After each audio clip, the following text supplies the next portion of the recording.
ভয় করে না, তাকে কেউ ভয় করে না। সেজন্য আজকে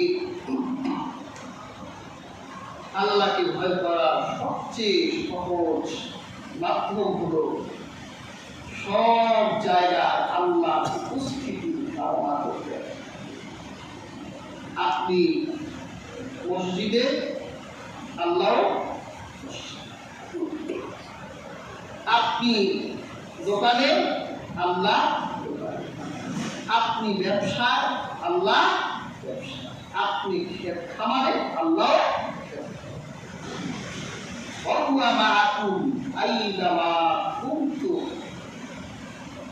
তোমরা যেখানে আল্লাহ,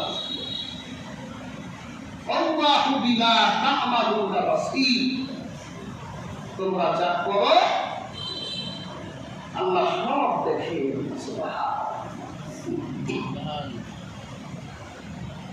যদি আপনার হৃদয়ে এই চিন্তা বদ্ধমূল হয়, আপনি অন্যায় করতে পারবেন না। মসজিদে আসলে নামাজে চুরি করতে পারবেন না। নামাজে চুরি করে না, রুকু ঠিক দেয় না, সিজদা ঠিক দেয় না, এগুলো নামাজ চুরি। যদি আল্লাহর উপস্থিতি কামনা করো মসজিদে, তুমি নামাজ চুরি করতে পারবে না। তুমি দোকানে ওজনে কম দিতে পারবে না, আল্লাহ তাকিয়ে আছে।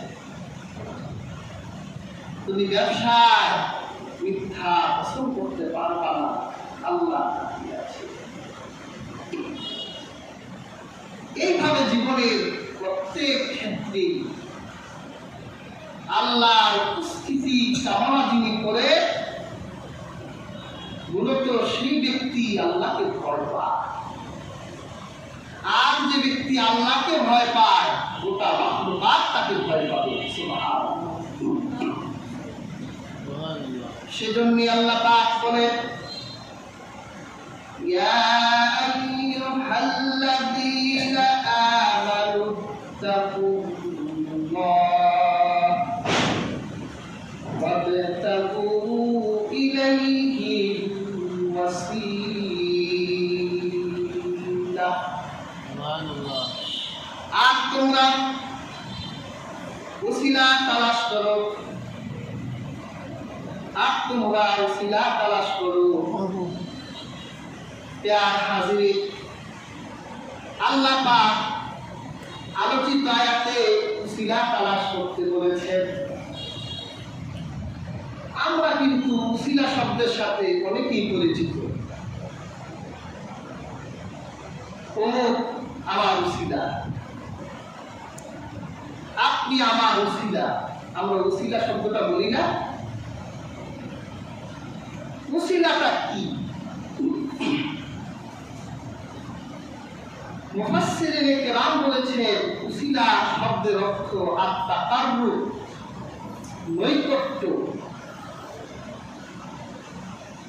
তাকাররাবু ইলাইহি বিতাআতিহি ওয়াল আমালু বিমা ইউরদিহি। আল্লাহ নৈকট্য হাসিলের জন্য তার আনুগত্য এবং যে আমল করলে তিনি খুশি হন, এটাই কোনো ওসিলা। সেজন্য আমরা এই আয়াতের প্রথম ওসিলা শব্দের অর্থ নিতে পারি নেক আমল। মানুষের জীবনে নাজাতের জন্য সবচেয়ে বড় ওসিলা হলো নেক আমল করা। হাজির, নেক আমল নাজাতের জন্য গুরুত্বপূর্ণ ওসিলা। আজকে এই দুনিয়ায় আমাদের কাছে নেক আমলের মূল্যায়ন হয়তো নাই। নেক আমল হয়তো চোখে দেখা যায় না, সেজন্য নেক আমলের দিকে ধাবিত হই না। নেক আমলের মূল্য কেমন হবে কিয়ামতের দিন হাসরের ময়দানে আল্লাহর বান্দারা বুঝতে পারবে।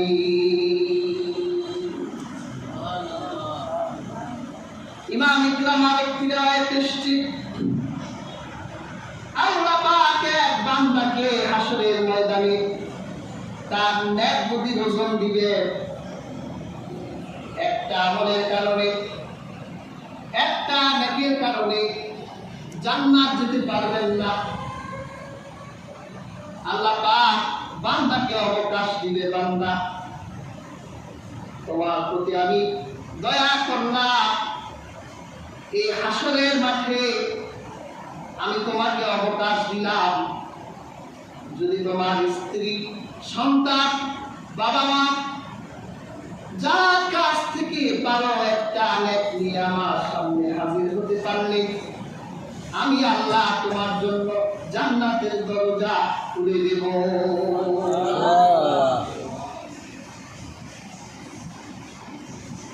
আল্লাহর বান্দা চিন্তা করবে স্ত্রীর জন্য দুনিয়া দুনিয়া করলাম, সন্তানের জন্য পরিশ্রম করে সন্তানকে মানুষের মতো মানুষ করলাম, মাত্র একটাই তো নেক, যাই যাই স্ত্রীর কাছ থেকে নেকটা নিয়ে আসি। অথচ আল্লাহ পাক কোরআন কারীমে সূরা আবাসায় ঘোষণা দিয়েছেন يوم يفر المرء من أخيه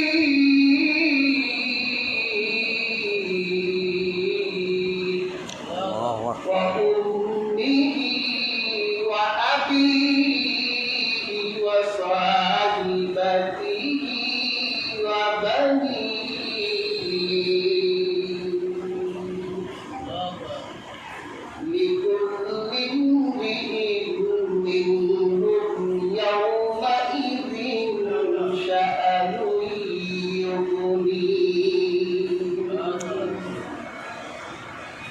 সেই দিন তোমার সবচেয়ে কাছের পাঁচটা আত্মীয়, তোমার ভাই, তোমার মা, তোমার বাবা, তোমার স্ত্রী, তোমার সন্তান, তোমার থেকে পাবেন। আল্লাহ বান্দা স্ত্রীর কাছে গিয়ে বলবে দুনিয়ায় তোমার স্বামী ছিলাম, হ্যাঁ আপনি আমার স্বামী ছিলেন, তাহলে তুমি বলো দুনিয়ায় তোমার কেমন স্বামী ছিলাম, ভালো স্বামী ছিলাম না মন্দ স্বামী ছিলাম? স্ত্রী বলবে দুনিয়ায় আপনি আমার সবচেয়ে ভালো স্বামী ছিলেন, আমার গর্বের স্বামী ছিলেন, আপনাকে নিয়ে আমি গর্ব করতাম। তখন স্বামী বলবে আল্লাহ ইনসাফের আদালতে একটা নেকের কারণে জান্নাত যেতে পারছি না,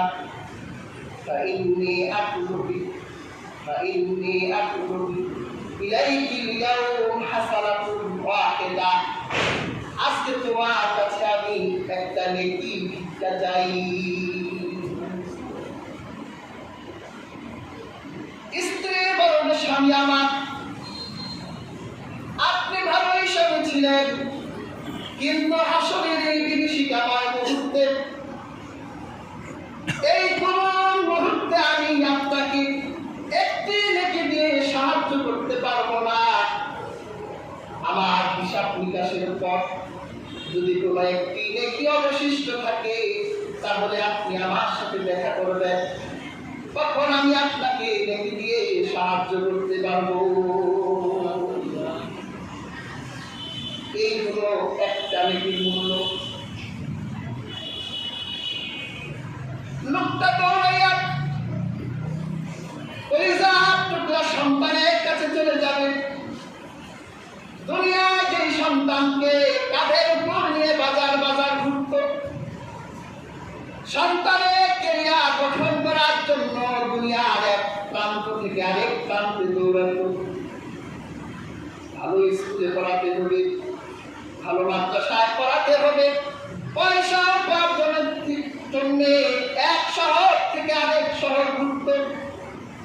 সন্তানের সামনে দাঁড়ায় বলবে, ইয়া বুনাইয়া আইলি ওয়ালিদিন কুনতু লাক, হে আমার কলিজার টুকরা সন্তান, বাবা হিসেবে কেমন ছিলাম বলো। সন্তান বলবে, আমার গর্বের বাবা ছিলেন আপনি, আপনার এইরকম উত্তম বাবা দুনিয়ার আকাশে আর ছিল না। কলিজার টুকরা একটা নেক আল্লাহর ইনসাফের আদালতে আমার জান্নাত দিতে পারছে না, তোমার ভান্ডারে নেক তো আছে, একটা নেক আমার সাহায্য দাও। কলিজার টুকরা সন্তান বলবে, বাবা এই করুণ মুহূর্তে আপনাকে একটি নেক দিয়ে আমি সাহায্য করতে পারবো না। তাহলে নেক কামাই করার ক্ষেত্র দুনিয়ায়, হাসর মাঠে নেক কামাই করা যাবে না। দুনিয়ার সময়গুলোকে আর নষ্ট করা যাবে না। আমার আল্লাহ পাক যে বিধানগুলো দিয়েছেন সাংবিধানিক, সেই বিধানগুলো পালন তো করতেই হবে। এরপর যে অবসর সময়গুলো পাবেন, আল্লাহর জিকিরে জিহ্বা সিক্ত রাখেন। আল্লাহর প্রত্যেকটি জিকিরের কারণে আপনারা আমলনামায় নেকি লেখা হবে। সুবহানাল্লাহ। এগুলো কিয়ামতের দিন দেখবেন উসিলা হয়ে গেছে নেক আমলগুলো। দুনিয়ায় নেক চোখে দেখি না, এই জন্য অবসর সময়ে আমরা অনেক কাজ করার দিকে ধাবিত হই না, কিন্তু কিয়ামতের দিন দেখতে পারবেন এক একটা নেক, এক একটা মুনি মুক্তার চেয়ে অধিক দামি। সেজন্য হাজিরিন, আজকের আলোচিত আয়াতে আল্লাহ রাব্বুল আলামিন উসিলা দিয়ে যেই বিষয়টি উদ্দেশ্য করেছেন,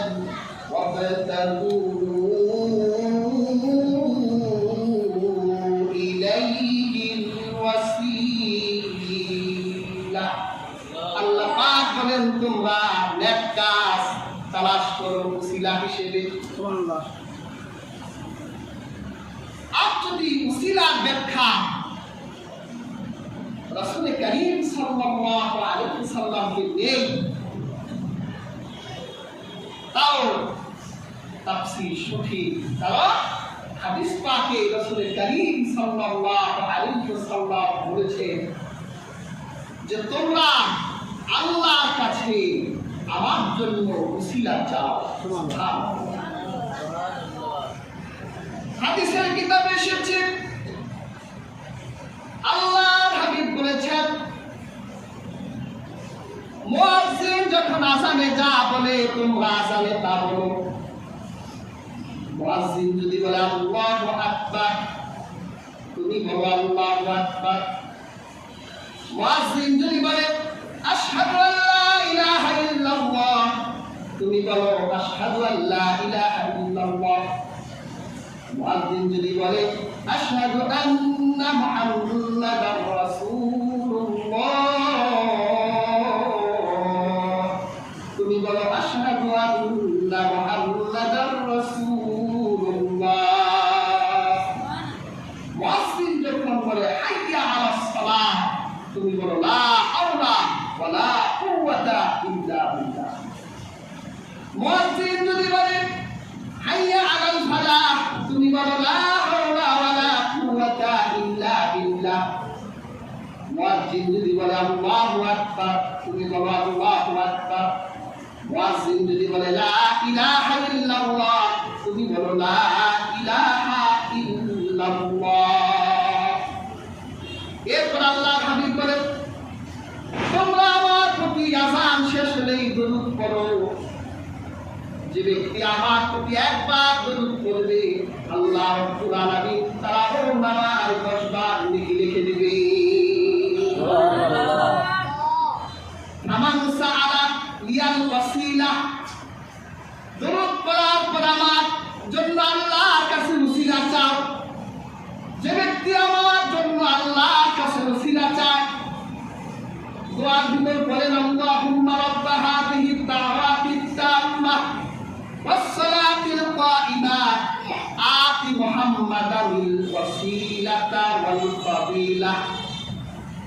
আল্লাহর হাবিব বলেন, যে ব্যক্তি আযানের পরে দরুদ পড়ার পর আমার ওসিলা চাইবে, আমার জন্য ওসিলা প্রার্থনা করবে, আতি মুহাম্মাদানিল ওয়াসিলাতা ওয়াল ফাদিলা, যে ব্যক্তি এই কথা বলবে, আল্লাহ আলাইহি শাফাআহ, কিয়ামতের দিন তার জন্য সুপারিশ করা আমি নবীর জন্য ওয়াজিব। তাহলে রাসূলুল্লাহ হলেন ওসিলা। সুবহানাল্লাহ, সুবহানাল্লাহ। প্রিয় হাজিরিন, আল্লাহর হাবিবের ওসিলা চাইবেন।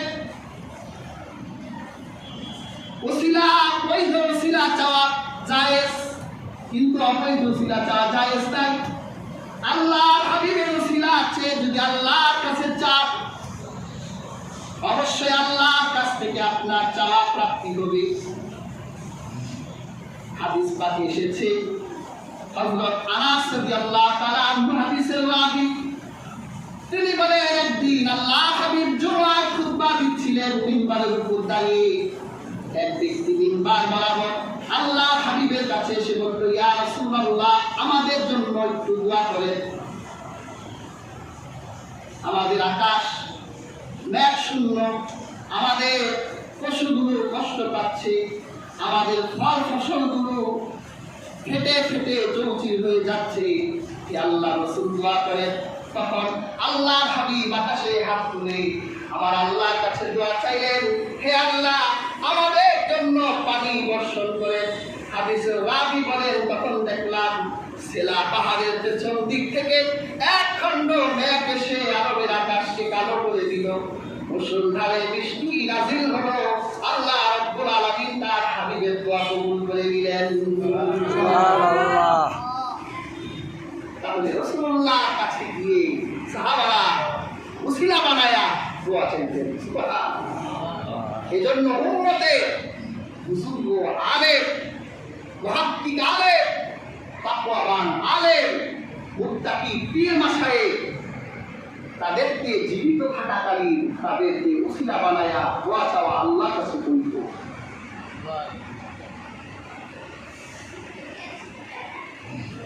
আপনি আর কি ওসিলা বানাতে পারবেন?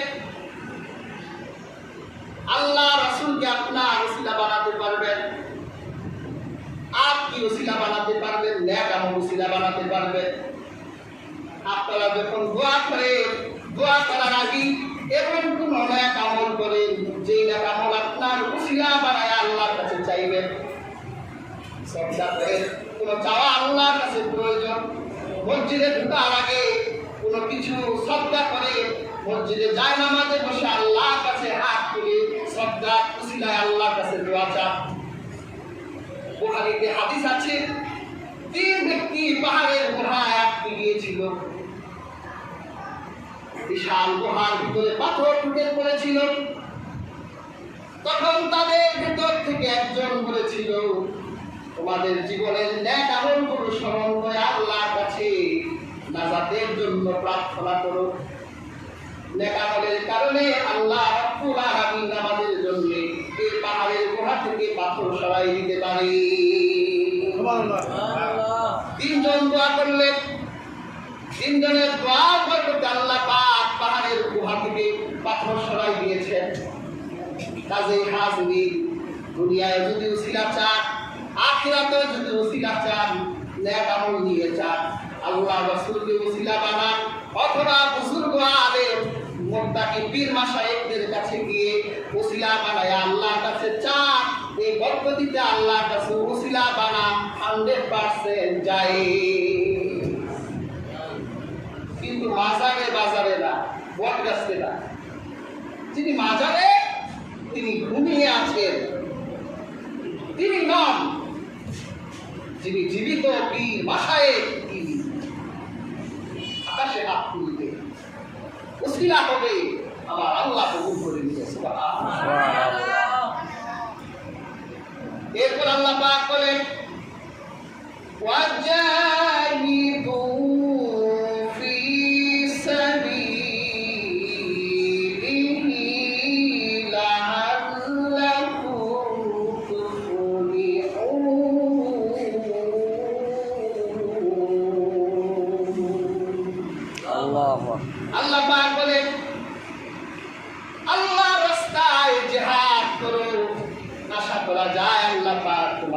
সফল করে দিবেন। আয়াতের তৃতীয় বিষয়টা ছিল আল্লাহ রাস্তায় জিহাদ করা। বেয়ার হাজিরিন, আজকে আমাদের সমাজে জিহাদের করুণ অবস্থা। অনেকে জিহাদকে সন্ত্রাস বানাই দিয়েছে, অনেকে জিহাদকে নিয়ে অপব্যাখ্যা করে। অথচ দুনিয়ার ভূখণ্ডে যদি জিহাদ না থাকতো তাহলে দুনিয়ার সভ্য মানুষ থাকতো না। মানুষকে সভ্য করার জন্য যেখানে অন্যায় সেখানেই প্রতিবাদ, যেখানে অন্যায় সে অন্যায়কে নির্মূল করার জন্য আমার আল্লাহ জিহাদকে প্রবর্তন করেছেন। আপনি কোরআনের দিকে তাকাই দেখেন, নামাজের আয়াত 80টার বেশি পাবেন না। কোরআনে তাকাই দেখেন, রোজার আয়াত 2-4-5টার বেশি পাবেন না। কিন্তু কোরআনের দিকে চোখ রাখলে দেখবেন 500-র বেশি আয়াত আছে জিহাদে। জিহাদের তামান্না এই জাতি ভুলে যেদিন গেছে সেই দিন দুনিয়ার নেতৃত্ব কর্তৃত্ব তাদের হাত থেকে ছুটে গেছে। এই পৃথিবী আমরা 1000 বছর শাসন করেছি। আকাশ সাক্ষী, আকাশের সূর্য তারকা চাঁদ সাক্ষী আছে। 1000 বছর এই পৃথিবী আমরা শাসন করেছি, কাউকে কষ্ট দিইনি আমরা। আমাদের ওমর বলেছিল, যদি ফুরাতের প্রান্তরে একটা কুকুরও না খেয়ে মারা যায় আল্লাহর কাছে আমার জবাব দিতে হবে। আর এই দুনিয়াদার সন্ত্রাসগুলো মানুষের মানবাধিকার এমন ভাবে খর্ব করেছে। ভিডিওতে দেখলাম ফিলিস্তিনের 62 বছরের এক নারীকে কুত্তার গায়ে ক্যামেরা লাগাইয়া সেই নারীর শরীরে কুত্তা লেলাই দেওয়া হয়েছে। কালকের ঘটনা। এরা মানুষের অধিকার নষ্ট করছে, মানব অধিকার লঙ্ঘন করছে। আবার তাদের মুখে মানবাধিকারের কথা শোনা যায়। চোর যদি বলে যে চুরি করেন না, এর থেকে বড় আফসোসের কথা কি হতে পারে? সেজন্য হাজির জিহাদটা আবার হৃদয়ে জাগ্রত করতে হবে। আপনি জিহাদ কখনো করেননি, এটা জিহাদের দেশ নয়, এই দেশ দারুণ। আমার এদেশে জিহাদ এখনো খরচ হয় না, কিন্তু তাই বলে আপনি জিহাদের চেতনা যদি ভুলে যান আপনার মৃত্যু হবে মুনাফিকের মৃত্যু। রাসূলুল্লাহ হাদিসে বলেছেন, রাসূলুল্লাহ বলেছেন, যা বিনয়ের ভিতরে জিহাদের তামান্না থাকে না, মান মাতা, রাসূলুল্লাহ বলেছেন, মান মাতা আলা শুবাতিন মিন নিফাক, সে যেন মুনাফিক হয়ে মৃত্যুবরণ করবে। সাহাবীদের যুগে তাকান, রাসূল করিম সাল্লাল্লাহু আলাইহি ওয়াসাল্লাম তিনি এমন মুজাহিদ ছিলেন। রাসূলুল্লাহ তিনি যখন দোয়া করতেন আল্লাহর কাছে, রাসূলুল্লাহ নিজে শাহাদাতের দোয়া করতেন। সুবহানাল্লাহ। আল্লাহর হাবিবের সাহাবায়ে কেরাম এমন কোন সাহাবী ছিল না যে সাহাবীর ভিতরে জিহাদের তামান্না ছিল না। ইয়া হাজিরিন, আল্লাহর হাবিবের একজন অন্ধ সাহাবী ছিলেন আব্দুল্লাহ ইবনে মাকতুম। আমার রাসূলের মুয়াজ্জিন ছিলেন। আমার রাসূলের যে কয়জন মুয়াজ্জিন ছিল তার ভিতর অন্যতম ছিল ওই অন্ধ সাহাবী আব্দুল্লাহ ইবনে মাকতুম। তিনি হযরত উমরের সময়ে গাজওয়ায়ে কাদিসিয়ায় অংশগ্রহণ করে সেই যুদ্ধে তিনি শহীদ হয়ে গেছেন। সুবহানাল্লাহ।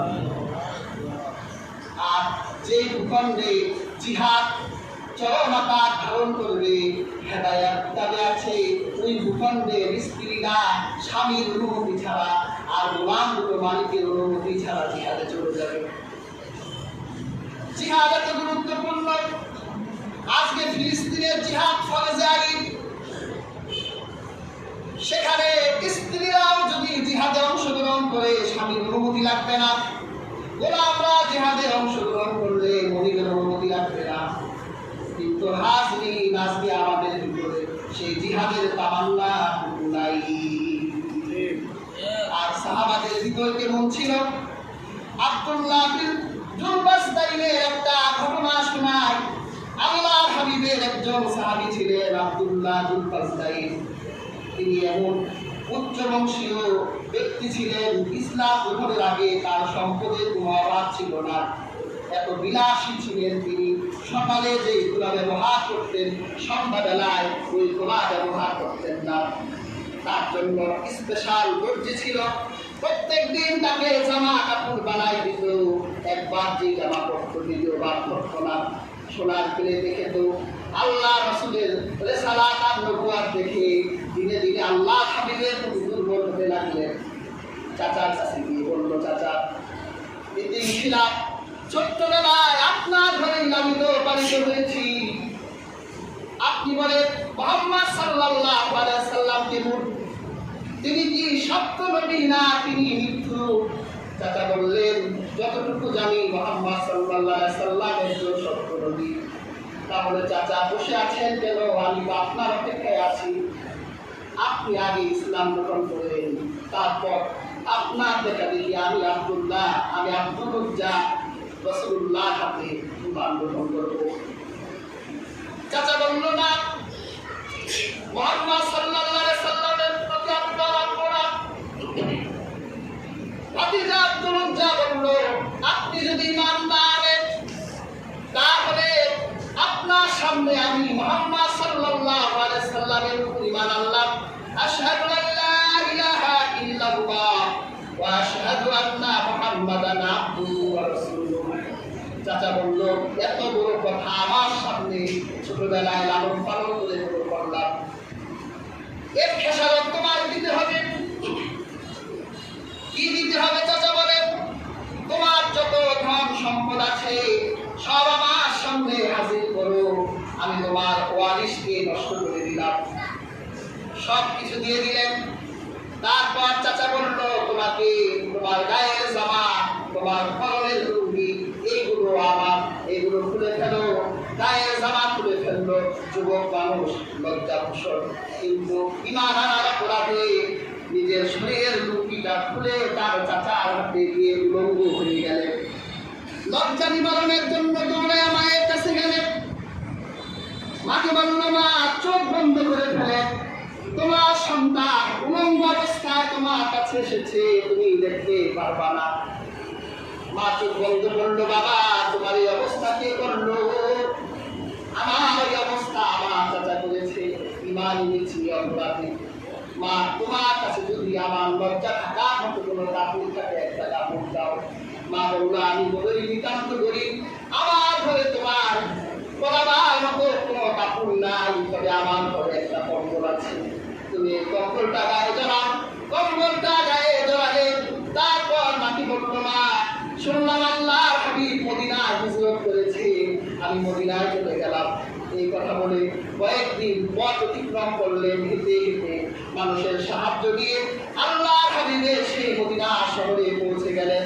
আল্লাহর হাবিব দেখলো একটা লোক এসে তার সামনে দাঁড়িয়েছে। তার চেহারাটায় খুব দুর্বলতা, মলিনতা, অনেকদিন ধরে না খাওয়া। আল্লাহর হাবিব বলল, তুমি কি? আমার নাম আব্দুল উজ্জা। তুমি এখানে এসেছো কেন? আমি ঈমান আনার কারণে আমার চাচা আমার শরীর থেকে সব কাপড় খুলে আমার সম্পদ রেখে দিয়েছে। আল্লাহর হাবিব বলল, না, তোমার নাম আব্দুল উজ্জা না, তোমার নাম আমি রাসূল রেখে দিলাম আব্দুল্লাহ। কম্বলটা গায়ে জড়াইয়া আল্লাহ রাসূল আহলে সুফাদের ঘরে বসাই দিলেন, তাদের সাথে থাকো। আহলে সুফাদের বললেন, কোরআন শেখাও। কোরআন শেখানো হচ্ছে, কিন্তু ইমামের তেজ, কোরআন আসতে করতে পারে না, জোরে জোরে কোরআন করে। সাহাবারা আল্লাহর হাবিবের কাছে নালিশ করলো, ইয়া রাসূলুল্লাহ, আব্দুল্লাহর কারণে আমাদের ঘুম হয় না, জোরে জোরে কোরআন করে। আল্লাহ হাবিব বলল, তারে বিশ্বাস করো না, সে এত চড়াও মূল্যে ঈমান এনেছে, সেই ঈমানের কারণে জোরে জোরে কোরআন করে। তোমরা কেউ তার প্রতিরাগ করো না। আর হাজিরিন, তাবুক যুদ্ধের দামামা বাজল। আল্লাহর হাবিব সাহাবীদেরকে নিয়ে তাবুকের প্রান্তরে গেলেন। সাহাবায়ে কেরাম তাবুক যুদ্ধে সাহায্য করার জন্য যার কাছে যা ছিল রাসূলুল্লাহর কাছে হাজির করতে লাগলেন। আব্দুল্লাহ বিন বাসতাইন দেখলেন তার কাছে পরনের কম্বল ছাড়া আর কিছু নাই, আল্লাহর হাবিবকে দেবার মতো কিছু নাই। তখন আব্দুল্লাহ বিন বাসতাইন আল্লাহর হাবিবের কাছে এসে বলল, ইয়া রাসূলুল্লাহ, ইয়া হাবিবাল্লাহ, আমার তো দেয়ার মতো কিছু নাই। আপনি একটু আকাশে হাত তুলে আল্লাহকে ডেকে বলেন, হে আল্লাহ, আমার আব্দুল্লাহ দেয়ার মতো কিছু নাই, জীবনটা আছে, তাবুকের যুদ্ধে যাতে আমি শহীদ হয়ে যাই, আমার জীবনটা ওই তাবুকের যুদ্ধ দিয়ে দিতে চাই। আল্লাহর হাবিব আকাশে হাত তুলে আল্লাহকে ডেকে বললেন, হে আল্লাহ, আমার আব্দুল্লাহর জন্য আমি কাফেরের রক্ত হারাম করে দিলাম, কাফেরের জন্য আমার আব্দুল্লাহর রক্তকে হারাম করলাম, যাতে আমার আব্দুল্লাহ শরীরে কোনো একটা কাফের একটা আঘাত বসাতে না পারে। আর হাজির আব্দুল্লাহ বিন বাসতাইন তো আল্লাহর হাবিবের প্রতি অভিমান করলেন, হে আল্লাহর হাবিব, কি চাইলা, আমার কি দোয়া করলেন? আল্লাহর হাবিব বলল, তোমার ভিতরে যদি শহীদ হওয়ার আকাঙ্ক্ষা থাকে, ইনকানা আলা ফিরাশিহি, তুমি যদি বিছানায় মারা যাও, আল্লাহ রাব্বুল আলামিন তোমাকে শহীদ মর্যাদা দিবেন। সুবহানাল্লাহ। তাবুকের যুদ্ধে আল্লাহ হাবিব নিজে সেনাপতি করে 20 লক্ষ রোমানরা ছিল।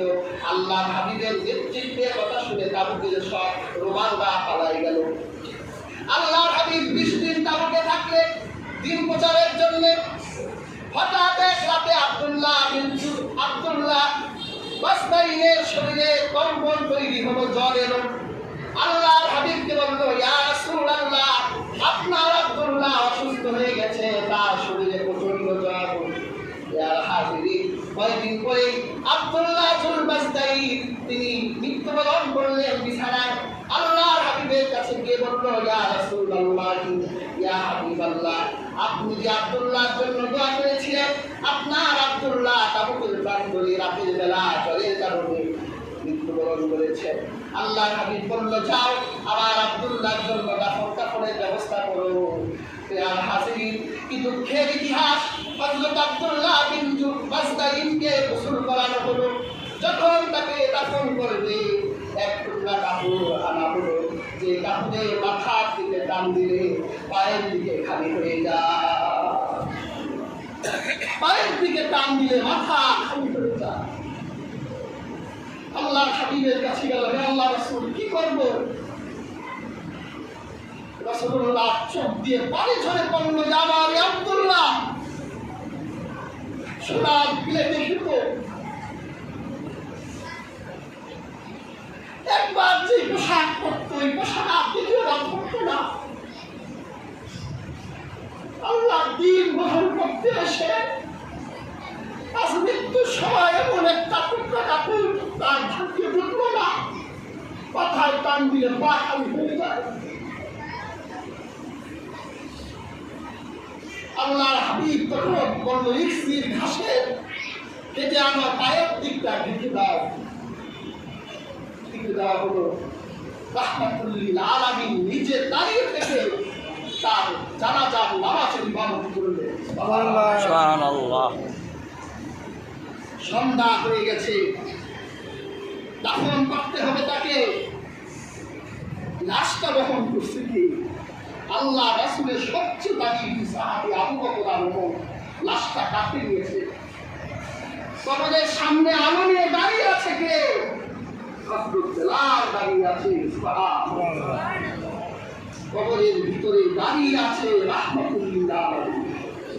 রাহমাতুল্লিল আলামিন সবার কবরে নামে না, আব্দুল্লাহ কবরে নেমে গেছে। রাসূলুল্লাহ দূর থেকে আবু বকর আর ওমরকে বলছে, তার লাশটা বহন করে আনো। বেয়াদবি হয় না যেন?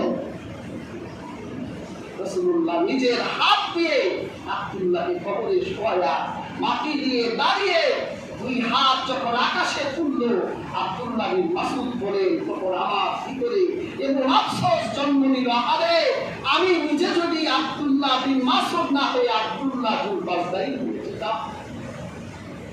রাসূলুল্লাহ আকাশে হাত তুলে দোয়া করলেন, হে আল্লাহ, সন্ধ্যা পর্যন্ত আমি আমার আব্দুল্লাহর জন্য রাজি ছিলাম, এখন কবর থেকে তুমি তার প্রতি রাজি হয়ে যাও। সুবহানাল্লাহ। জিহাদের তামান্না ছিল, আজকে সেই জিহাদের তামান্না এই হৃদয় থেকে আমাদের জুড়ে গেছে। এই জন্য ইসরায়েলের কুত্তারা আমার মুসলিম মা বোনদের শরীরে কুত্তা ক্যামেরা লাগাইয়া আমার মা বোনদের শরীরে কুত্তা লাগাই দেয়, আমরা প্রতিবাদ করতে পারি না। ফিলিস্তিনের কারাগার থেকে আমার ফাতেমা নামের বউ চিৎকার করে বলে যে আমার বিশ্বে কি একজন মুসলিম ভাই নাই যে আমাকে আমার জেলখানা থেকে মুক্ত করবে? কোথায় তাদের আত্মনাদ আমাদের কানে এসে পৌঁছায় না, হৃদয়ে কাপড় সৃষ্টি করে না। একটা সালাউদ্দিন আইয়ুবীর দরকার যে গোটা বিশ্বের যত অসারতা আছে জিহাদ দিয়ে বিশ্বের সব অসারতা মুছে দিয়ে আল্লাহর জমিনে আল্লাহর কালিমার পতাকা উড়াইবে, এমন একজন মুসলিম আমরা চাই। সেজন্য হাজিরিন, আমরা আজকের আলোচিত আয়াত থেকে শিক্ষা গ্রহণ করি, আল্লাহকে ভয় করি, আমরা আমাদের পরকালের নাজাতের জন্য আল্লাহর কাছে উসিলা তালাশ করি, আর জিহাদের তামান্না হৃদয়ে রেখে সফলতা অর্জন করি। আল্লাহ পাক প্রত্যেককে সেই